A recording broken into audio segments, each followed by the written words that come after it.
Abdurrahman bin Auf, apakah dia seperti karakter orang kaya sekarang yang minta dihormati, di segala diperlakukan? Tidak. Dia akan datang ke masjid dihargai orang? Tidak. Justru dia adalah orang yang tidak pernah sekalipun absen dari pertempuran Rasulullah sallallahu alaihi wasallam. Dia mendanai jihad dan dia berada di barisan depan bersama Rasulullah sallallahu alaihi wasallam. Dia orang kaya, dia menjaga agama, dia orang kaya, dia bertaruh nyawa untuk agamanya. Dia turun ke medan tempur untuk membentengi agama ini. Sekarang orang kaya merasa lebih hebat daripada agama. Pejabat merasa lebih hebat terhadap agama. Di mana orang kaya muslim hari ini? Selamatkan agamamu, kuatkan agamamu, sehingga agamamu tidak dihinakan.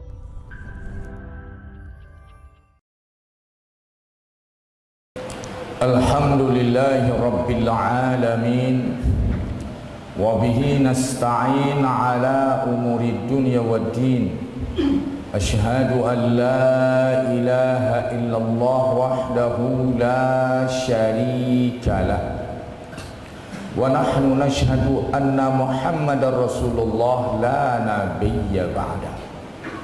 Ibadallah, usikum wa nafsi bittaqwallah, faqad fazal muttaqun. Qala Allah azza wa jalla fil Qur'anil azimil mubin, wasiyatan lana jami'an bihadzal khutbah al-qasirah. A'udzu billahi minasy syaithanir rajim. Bismillahirrahmanirrahim. Wa minhum man yaqulu rabbana atina fid dunya hasanah wa fil akhirati hasanah wa qina adzaban nar. Sadaqallahul azim. Ibadallah, sidang jemaah Jumat yang dirahmati Allah, pada kesempatan ini kita bersyukur kepada Allah Subhanahu wa taala. Kemudian salawat dan salam untuk Rasulullah sallallahu alaihi wasallam. Di antara prinsip-prinsip kehidupan, prinsip-prinsip yang harus kita pegang dalam menjalani hidup, ada pada surat Al-Baqarah, di mana menjaga keseimbangan dunia wal akhirah. Sukses, berharap sukses dunia dan akhirat. Wa minhum may yaqul, di antara mereka ada yang mengucapkan berdoa pada Allah, Rabbana atina fid dunya hasanah. Ya Allah, berikanlah kepada kami kebaikan di dunia. Wa fil akhirati hasanah, dan di akhirat kebaikan. Wa qina adzaban nar, selamatkan kami dari azab neraka. Ini orientasi dari hidup kita. Siapapun Anda hari ini, Anda seorang politikus, orientasinya tetap hasanah fid dunya wal akhirah, dan selamat dari neraka. Dalam posisi apa Anda hari ini, orientasinya tetap hasanah fid dunya wa hasanah fil akhirah. Kemudian, apakah profesi Anda seorang pejabat, seorang pengusaha, seorang pedagang, seorang politikus, seorang ilmuwan, tetap orientasinya hasanah fid dunya wa hasanah fil akhirah. Kekeliruan yang ada pada hari ini dianggap sukses berhasil ketika sudah mendapat jabatan, padahal itu Anda masih berada pada tahap ujian. Keberhasilan Anda ukur dengan potensi ekonomi, potensi jabatan, potensi popularitas dan yang lainnya. Ini kekeliruan, Anda masih dalam tahap ujian. Maka keberhasilan Anda itu nanti ukurannya, kesuksesan itu hasanah fid dunya wa hasanah fil akhirah. Bukan jabatan di dunia, kekayaan di dunia, tidak. Hasanah fid dunya wa hasanah fil akhirah wa qina adzabannar, selamat dari azab neraka. Kita ini kadang-kadang sidang jemaah yang dirahmati Allah, orientasi kita terhenti pada persoalan dunia. Kita tidak berorientasi akhirat. Ayat sebelumnya dikatakan oleh Allah Subhanahu wa taala, "Wa may yaqulu rabbana atina fid dunya." Di antara mereka ada orang yang mengatakan, berikan kepada kami kebaikan di dunia, wa ma lahu fil akhirati min khalaq, dan dia nanti di akhirat tidak dapat apapun. Sidang jemaah Jumat yang dirahmati Allah, ini kegagalan kita menentukan arah kehidupan, prinsip dan orientasi hidup, dan melakukan penilaian salah dalam kehidupan, dan salah mengatur mimpi dalam hidup ini. Maka sidang jemaah yang dirahmati Allah, saya ingin menjelaskan kepada Anda contoh-contoh sahabat-sahabat yang hasanah fid dunya wa hasanah fil akhirah. Kadang-kadang ketika Anda sudah mendapat posisi kelebihan duniawi, kita ketika itu meremehkan persoalan agama. Ada penguasa di negeri ini, setelah dapat jabatan dan kekuasaan, dia merasa berkuasa terhadap agama. Seada orang yang merasa lebih dengan hartanya, dia merasa lebih hebat daripada ilmuwan agama. Ini kekeliruan. Ini kekeliruan dan kesalahan. Anda siapa? Kenalkah Anda Abdurrahman bin Auf? Di antara 10 sahabat yang dijamin masuk surga, 5 di antara mereka adalah sahabat terkaya yang kekayaannya saya yakin tidak ada di masjid ini yang menandingi kekayaannya. Abdurrahman bin Auf dari Bani Zuhrah, Quraisy. Dia masuk Islam di umur 10 tahun. Dia termasuk yang ke-8 masuk Islam. Dia hijrah dari Mekah ke Madinah dalam keadaan miskin. Abdurrahman bin Auf hijrah ke Madinah dengan tangan kosong. Sampai di Madinah dipersaudarakan oleh Nabi dengan seorang Ansar yang bernama Sa'ad bin Rabi'. Sa'ad bin Rabi' salah seorang orang kaya di Madinah. Maka Sa'ad bin Rabi' berkata kepada Abdurrahman bin Auf, "Wahai Abdurrahman, mintalah kepadaku apa saja yang kau mau. Aku bersedia membagi 2 kekayaanku kepadamu." Persaudaraan. Nabi ketika muhajirin miskin semuanya, harta kekayaannya tinggal di Mekah, kemudian usahanya tinggal di Mekah, resiko hijrah jatuh miskin. Untuk menyelamatkan muhajirin, dipersaudarakan satu muhajirin dengan Ansar. Maka Abdurrahman bin Auf dipersaudarakan dengan Sa'ad bin Rabi', seorang yang kaya di Madinah. Apa kata Sa'ad bin Rabi'? "Wahai Abdurrahman, mintalah kepadaku modal apa saja. Aku bersedia membagi 2 kekayaanku, setengahnya untukmu wahai Abdurrahman. Dan aku punya istri. Aku punya beberapa istri. Kalau ada yang engkau suka, aku bersedia menceraikannya dan untuk engkau nikah." Kata Abdurrahman, "Terima kasih, semoga Allah memberkatimu wahai saudaraku. Tetapi cukup bagiku engkau tunjukkan di mana pasar." Ini pesan penting dari Abdurrahman bin Auf.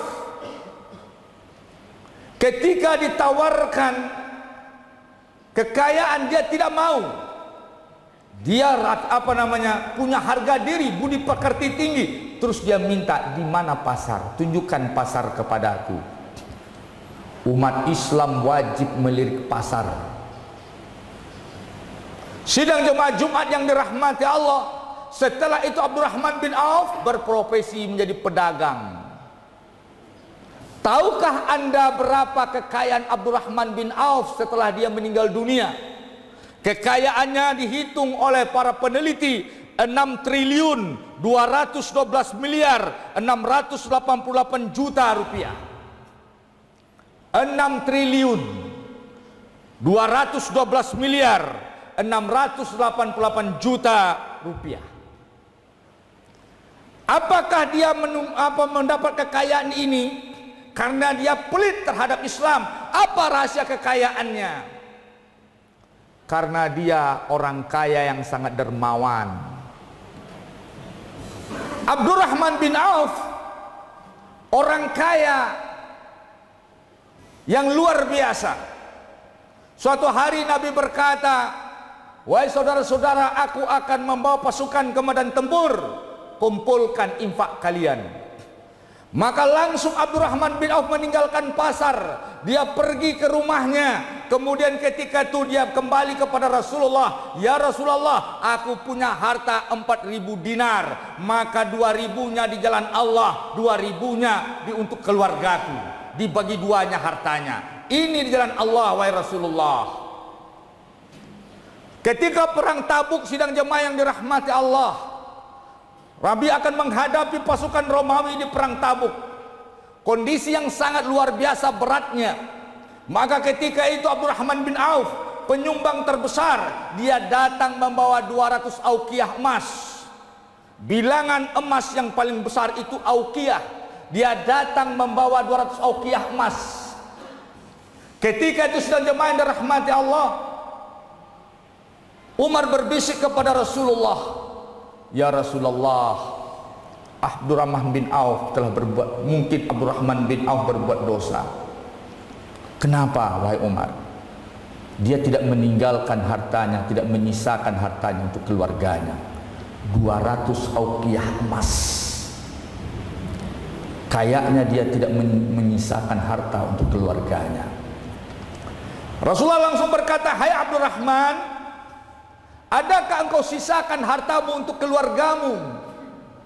Dia jawab, "Ya Rasulullah, aku sudah tinggalkan yang lebih baik daripada ini, lebih banyak daripada ini."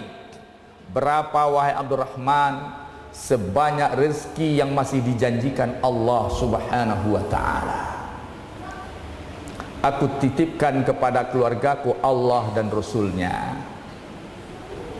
Apakah setelah itu dia jatuh miskin? Maka ketika itu didoakan oleh Nabi, Abdurrahman semakin kaya. Suatu hari sidang jemaah yang dirahmati Allah, dia membawa dagangannya dengan dibawa dipanggul oleh 700 onta masuk kota Madinah. 700 ekor onta memanggul harta dagangan Abdurrahman bin Auf. Kenapa? Karena tidak jarang dia menghabiskan hartanya di jalan Allah Subhanahu wa ta'ala. Dia tidak berinfak dengan sisa hartanya. Dia tidak berinfak dengan uang kecil. Dia berinfak dengan sehabis hartanya. Namun dia meninggalkan harta lebih 6 triliun. Sidang jemaah, kalau ekonomi Anda bermasalah, maka hijrahlah Anda ke jalan Allah. Abdurrahman bin Auf hijrah ke Mekah tidak bawa harta. Hijrah ke Madinah tidak bawa harta. Maka ketika itu sidang jemaah, datanglah 700 ekor onta memanggul harta niaga Abdurrahman bin Auf. Ribut kota Madinah, hiruk pikuk kota Madinah. Maka ketika itu Bunda Aisyah bertanya, "Ada apa orang ribut-ribut di pasar? Hiruk pikuk di pasar ada apa?" kata Bunda Aisyah. Maka kata orang itu, "Abdurrahman ya Bunda, Abdurrahman datang dengan barang niaganya yang luar biasa. 700 ekor onta memanggul dagangannya, memikul dagangannya." Kata Bunda Aisyah, "Semoga Allah melimpahkan berkah kepada Abdurrahman di dunia dan di akhirat. Sungguh aku dengar Rasulullah SAW bersabda, Abdurrahman masuk surga dengan merangkak." Benarkah itu wahai Bunda? Iya. Berlari-larilah orang ini mencari Abdurrahman. "Ya Abdurrahman, kata Bunda Aisyah, dia mendengar Rasulullah bersabda, engkau masuk surga dengan merangkak. Dia tinggalkan, dia loncat, dia tinggalkan hartanya. Dia cari Bunda Aisyah. Wahai Bunda, wahai Ummul Mukminin, benarkah berita ini? Benar. Apakah engkau mendengarnya sendiri dari Rasulullah? Iya. Rasulullah berkata, engkau masuk surga dengan merangkak. Wahai Bunda, aku berharap mudah-mudahan aku masuk surga dengan berjalan. Wahai Bunda, engkau saksinya 700 ekor onta dengan barang daganganku ini fi sabilillah. Abdurrahman bin Auf, barang daganganku dengan 700 onta ini fi sabilillah. Sidang jemaah yang dirahmati Allah, Abdurrahman bin Auf, apakah dia seperti karakter orang kaya sekarang yang minta dihormati, di segala diperlakukan? Tidak. Dia akan datang ke masjid dihargai orang? Tidak. Justru dia adalah orang yang tidak pernah sekalipun absen dari pertempuran Rasulullah sallallahu alaihi wasallam. Dia mendanai jihad dan dia berada di barisan depan bersama Rasulullah sallallahu alaihi wasallam. Dia orang kaya, dia menjaga agama. Dia orang kaya, dia bertaruh nyawa untuk agamanya. Dia turun ke medan tempur untuk membentengi agama ini. Sekarang orang kaya merasa lebih hebat daripada agama. Pejabat merasa lebih hebat terhadap agama. Abdurrahman bin Auf, suatu hari dia sedang berpuasa, disuguhkan makanan. Maka ketika itu dia menjawab, aku tidak berhak memakan makanan ini. Yang berhak memakannya adalah Mus'ab bin Umair, yang dia wafat di perang Uhud dalam rangka menyelamatkan Rasulullah sallallahu alaihi wasallam. Ketika kain kafannya ditarik di kepalanya, terbuka kakinya. Ditarik kain kafan menutup kakinya, terbuka kepalanya. Kemudian Rasulullah memerintahkan tutup kepala Mus'ab dan tutup kakinya dengan rumput-rumput kering. Setelah itu terbuka dunia. Mus'ab tidak menikmatinya. Aku malu pada Mus'ab bin Umair. Aku takut dunia terbuka lebar untukku. Inilah orang kaya yang semakin kaya semakin takut dengan hartanya. Semakin kaya, semakin sukses, semakin takut dengan kesuksesannya. Abdurrahman bin Auf, di mana orang kaya Muslim hari ini? Selamatkan agamamu, kuatkan agamamu, sehingga agamamu tidak dihinakan. Sidang jemaah yang dirahmati Allah, ketika Abdurrahman akan meninggal dunia, Bunda Aisyah menawarkan kepada dia tawaran yang sangat mulia. Kalau dia mau, dia dipersilahkan dimakamkan, dikuburkan di sebelah Rasulullah bersama Abu Bakar dan Umar.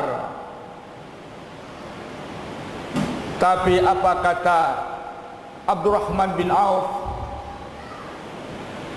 Aku mungkin tidak selayak itu. Sungguh aku telah berjanji kepada sahabatku Utsman bin Maz'un. Kami pernah berjanji, siapapun di antara kami yang meninggal terakhir, maka kami akan dikuburkan di sebelah sahabatnya. Maka aku telah berjanji kepada dia, aku berwasiat dikuburkan di sebelahnya. Maka dia tulis wasiat 777 miliar untuk sisa pejuang Badar. 77 miliar untuk sisa pejuang Badar. Dihitung oleh sahabat, pejuang Badar tinggal 100 orang. Maka dia wasiatkan 77 miliar. Dia wasiatkan sebagian hartanya untuk Ummul Mukminin, istri-istri Rasulullah sallallahu alaihi wasallam, dan wasiat-wasiat lainnya di jalan Allah. Abdurrahman bin Auf meninggal dunia dengan harta kekayaan 6 triliun 212 miliar lebih. Apakah infak jalan Allah memiskinkan? Ternyata tidak. Apakah perjuangan jalan Allah mengurangi rezeki? Ternyata tidak. Orang kaya kedua sidang jemaah, Zubair bin Awam, hasanah fid dunya wa hasanah fil akhirah, kaya di dunia dan dijamin masuk surga. Zubair, tahukah anda siapa Zubair? Dia ponakan Bunda Khadijah, masuk Islam di awal-awal. Dia adalah orang yang pertama menghunuskan pedang di jalan Allah. Ketika mendengar Nabi Muhammad dihina, belum ada sahabat yang berani angkat pedang. Zubairlah orang yang pertama di usia muda mengangkat pedang di hadapan musuh. Tahukah anda ketika Nabi bertanya, siapa di antara kalian yang akan memerangi Bani Quraisyah? Zubair yang jawab, aku ya Rasulullah. Diulang lagi karena Zubair masih muda, adakah di antara kalian siapa yang akan memimpin perang, yang akan memerangi Bani Quraisyah? Aku ya Rasulullah. Sampai 3 kali diulang. Zubair pejuang yang luar biasa. Suatu hari Nabi berkata kepada Zubair, hai Zubair, apakah engkau mencintai Ali? Tentu iya ya Rasulullah. Dia masih kerabatku, sahabatku, dan seakidah denganku.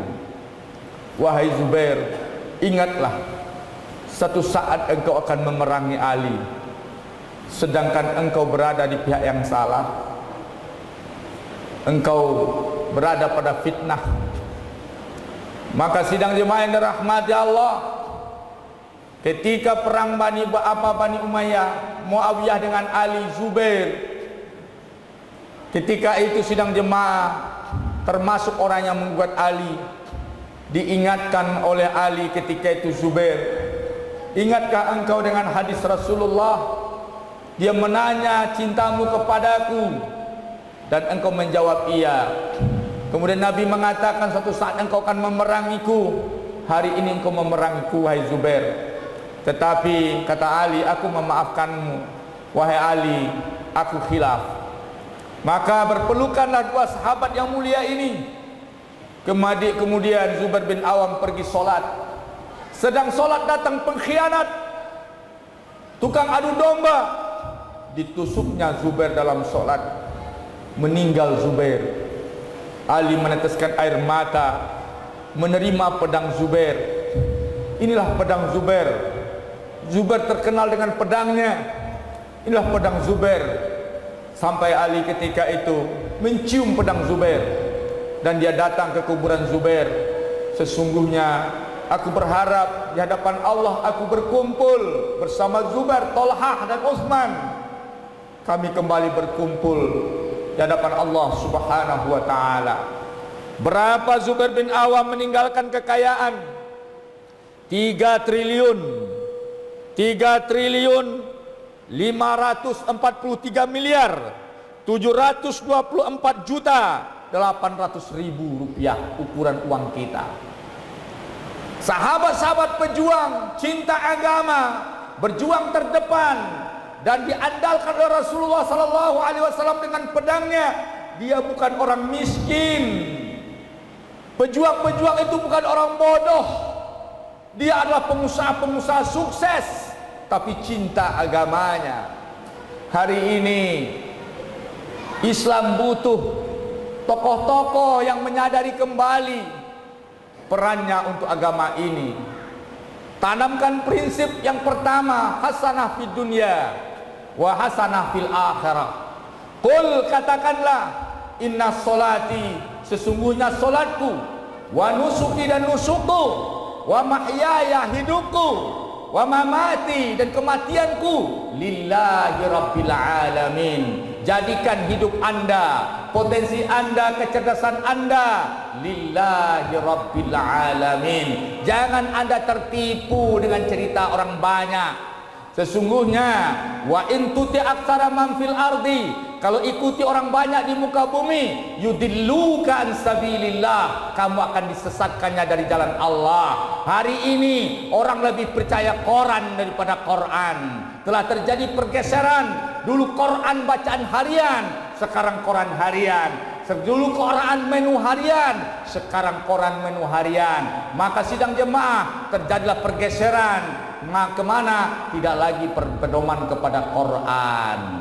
Sidang jemaah Jumat yang dirahmati Allah, orang kaya yang ketiga adalah Utsman bin Affan, meninggalkan harta kekayaan 2,5 triliun, 2 triliun 532 miliar, kemudian 942 juta 750 ribu rupiah. Kemudian Tolhah bin Ubaidillah meninggalkan harta 542 miliar 100 juta, kemudian 500 ribu rupiah.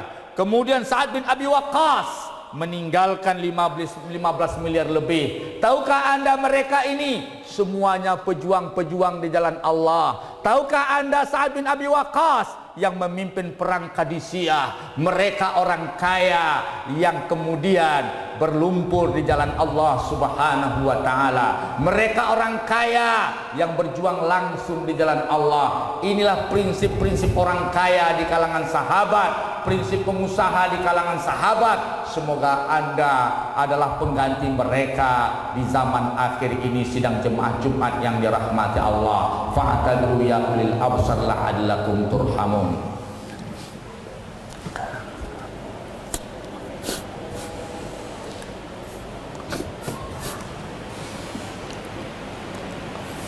Alhamdulillahi rabbil alamin. Asyhadu an la ilaha illallah wa asyhadu anna Muhammadar Rasulullah. Ibadallah, usikum wa nafsi bittaqwallah, faqad fazal muttaqun. Qala Allah azza wa jalla fil Qur'anil azimil mubin, wasiyatan lana jami'an bihadzal khutbah al-qasirah. A'udzu billahi minasy syaithanir rajim. Bismillahirrahmanirrahim. Udkhulu fi silmi kafah. Ya ayyuhallazina amanu udkhulu fi silmi kafah wa la tattabi'u khutuwatis syaitan.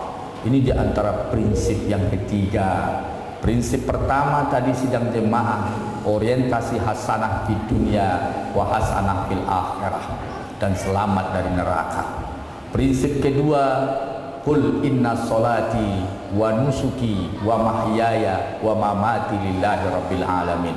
Katakanlah, sesungguhnya solatku, ibadah nusuku, hidupku ini dan potensi hidupku, bahkan kematianku, dari ending terakhir dari hidupku, lillahi rabbil alamin, untuk Allah rabbul alamin. Yang ketiga sidang jemaah, berislam secara kafah. Ya ayyuhallazina amanu dukhulu fi silmi kafah wa la tattabi'u khutuwatis syaitan innahu lakum aduwwum mubin. Jangan coba-coba kamu ikuti langkah syaitan, sesungguhnya syaitan itu adalah musuh yang nyata. Siapa yang tidak kafah Islamnya, maka dia berada di barisan syaitan.